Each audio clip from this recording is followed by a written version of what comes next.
Des œuvres uniques au monde exposées pour la première fois au musée de la Grande Chartreuse. Antoine Sublet est à l'honneur. Peintre lyonnais du 19e siècle, il a mené sa carrière dans des monastères en Angleterre, en Italie et en France. Sublet est important pour les Chartreux. Il va consacrer les 20 dernières années de sa vie à cet ordre pour décorer leurs églises, leurs salles de réfectoire, leurs salles du chapitre. Sublet a réalisé des œuvres religieuses comme le tableau de Notre-Dame-des-Prés ou le ravissement de Saint-Bruno, mais sa mission principale était de peindre les portraits des révérends pères.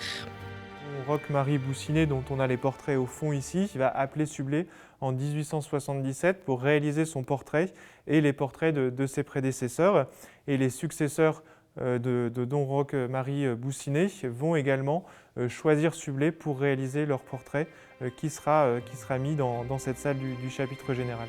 Une exposition née du mémoire de Shannon Leclerc qui a parcouru 150 ans d'histoire pour retrouver les œuvres de Sublet conservées dans différentes chartreuses en Europe. Il y a eu un travail de recherche qui a été réalisé, donc avec des contacts qui ont été pris dans les différents monastères. Et donc dans les archives des monastères, on a retrouvé à plusieurs endroits le nom de Sublet, ce qui a permis de réaliser un corpus d'œuvres que Sublet a réalisé pour les monastères des Chartreux. Une sortie unique hors des murs des monastères interdits au public. Les œuvres sont accessibles jusqu'au 6 novembre avant de retourner dans le silence.